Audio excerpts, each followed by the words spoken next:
आज की ये कहानी एक ऐसे लड़के की है जो अपना बर्थडे सेलिब्रेट करने इंग्लैंड में अपने डैड के पास आता है।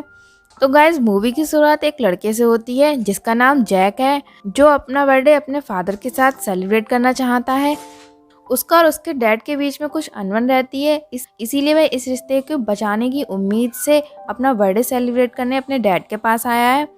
एक दिन जब जैक स्मोक कर रहा होता है तब वह खिड़की से एक लड़की को देखता है और उस लड़की को देखने के लिए वह उसके पास जाता है। तब तक उसके डैड पीछे से आ जाते हैं और वो कहते हैं कि ये हमारे घर की मेड है जिसका नाम मारिया है। फिर जैक अंदर आता है और मारिया से मिलता है और मारिया से बहुत सारी बातें करता है और वह मारिया को बताता है कि मैं जब बहुत छोटा था तब मेरी माँ मर गई थी और मेरे डैड ने दूसरी शादी कर ली थी और मुझे मेरी स्टेप मदर बिल्कुल पसंद नहीं है। यही वजह थी कि जैक अपने फादर को बिल्कुल भी पसंद नहीं करता है। अगले दिन जैक को एक लड़की मिलती है और वह उससे बातें करने लगता है और वह लड़की जैक से फ्लर्ट करने लगती है और मारिया उधर से गुजर रही होती है। तब मारिया जैक को उस लड़की के साथ देख लेती है। जब जैक वापस घर आता है तब वह मारिया की फोटो क्लिक करने लगता है। उसके बाद जैक घर में आता है और किचन में जाकर मारिया से बातें करने लगता है। तब मारिया उससे उस लड़की के बारे में पूछती है और वह कहती है तुम्हें उस लड़की के साथ और टाइम स्पेंड करना चाहिए था। तब जैक कहता है मैं तुम्हारे साथ बहुत कंफर्टेबल फील करता हूँ। जैक मारिया की तरफ अट्रैक्ट होने लगता है।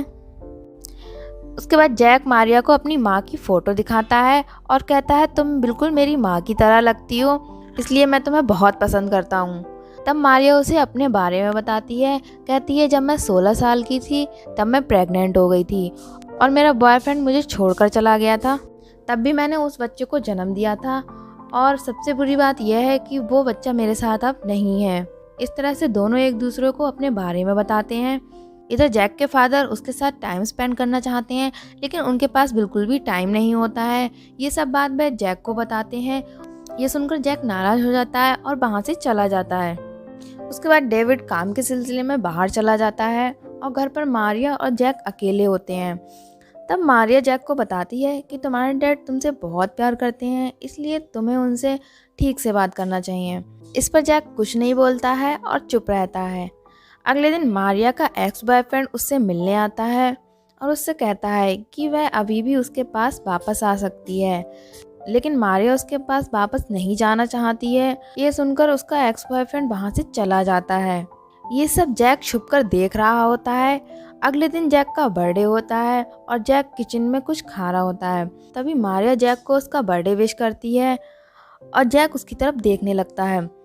जब मारिया अपना काम करने लगती है तब जैक उसको पीछे से देखता है और उसे देखकर वह अपने ऊपर कंट्रोल नहीं कर पाता है। तब जैक उससे कहता है कि मैं तुम्हें हक करना चाहता हूँ। तब मारिया हेजिटेट होने लगती है और शांत हो जाती है। तब मारिया कहती है मैं ये सब नहीं कर सकती हूँ। जैक मारिया के मना करने के बाद भी उसे टच करने लगता है। ये देखकर मारिया को गुस्सा आ जाता है और वह उसे एक थप्पड़ मार देती है। इतने में गेट की बेल बजती है और मारिया गेट पर जाकर देखती है। गेट पर एक लड़की होती है। ये वही लड़की होती है जो जैक को उस दिन मिली होती है। तब जैक उसके साथ बाहर जाता है और उसके साथ थोड़ी बातें करता है। उसके बाद जैक जल्दी ही वापस आ जाता है। जब जैक वापस आता है तब देखता है कि मारिया रो रही होती है। तब उससे पूछता है कि तुम क्यों रो रही हो और कहता है कि मैं तुम्हारे बेटे जैसा हूँ, इसलिए मैं तुम्हें हक करना चाहता हूँ। तब मारिया उसे मना नहीं करती है और वह उसे हक करने लगता है। फिर जैक उसे टच करने लगता है और उसे सेड्यूस करने लगता है। तब मारिया भी उसे नहीं रोकती है और फिर उसके बाद मारिया अगले ही पल उससे दूर हो जाती है और कहती है ये सब गलत है, ये सब हमें नहीं करना चाहिए। और ये कहकर मारिया वहाँ से चली जाती है। तब जैक उसके पीछे पीछे आता है। तब मारिया उससे कहती है कि मैं 40 साल की हूँ और तुम 18 साल के हो, हम लोगों की एज में बहुत फ़र्क है। तब जैक कहता है कि मुझे इससे कोई फ़र्क नहीं पड़ता है और ये कहकर जैक मारिया के पास जाने लगता है और उसे टच करने लगता है। इसके बाद वे दोनों वहाँ पर इंटीमेट हो जाते हैं।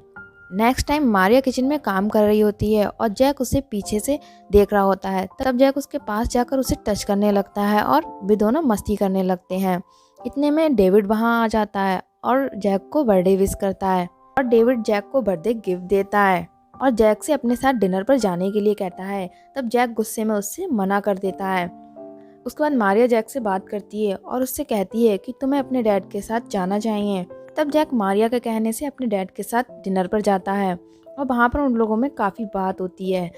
तब डेविड उसे बताता है कि तुम बहुत छोटे थे जब तुम्हारी माँ मर गई थी।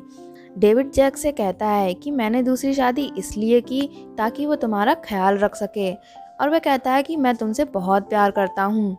अगली सुबह मारिया जैक को अपने घर लेकर जाती है और वहाँ पर वह उसे बताती है कि मेरा बच्चा जब छोटा था तो उसकी एक्सीडेंट में मौत हो गई थी। और वहाँ पर ये दोनों एक दूसरे के बहुत करीब आ जाते हैं और यहाँ पर ये लोग अगेन इंटीमेट होते हैं। उसके बाद जैक जब वापस घर आता है तब वह अपने डैड से बहुत अच्छे से बात करता है और ये देखकर डेविड बहुत ही खुश होता है। अब टाइम आ गया था जैक के वापस जाने का और वह वहाँ से अपना सारा सामान पैक करता है और वहाँ से निकलने लगता है। निकलने से पहले वह मारिया से मिलता है, उसके बाद अपने डैड से मिलता है। अब उन दोनों के बीच का रिश्ता ठीक हो गया था और ये सब मारिया की वजह से होता है। उसके बाद जैक वहाँ से चला जाता है। नेक्स्ट सीन में हम देखते हैं कि मारिया अपने मॉम से मिलती है और उनसे कहती है कि मैं प्रेग्नेंट हूँ। तब उसकी माँ ये सुनकर रोने लगती है और वह उसे गले से लगा लेती है। मारिया के पेट में जैक का बच्चा होता है, ये सोचकर मारिया बहुत खुश होती है और यहीं पर ये मूवी एंड हो जाती है। तो गाइज आज की ये वीडियो आपको कैसी लगी कमेंट करके ज़रूर बताएं, और अगर आप हमारे चैनल पर नए हैं तो हमारे चैनल को सब्सक्राइब कर दीजिए और बेल आइकन को प्रेस करना नहीं भूलिएगा। मिलते हैं नेक्स्ट वीडियो में, तब तक के लिए बाय बाय गाइज।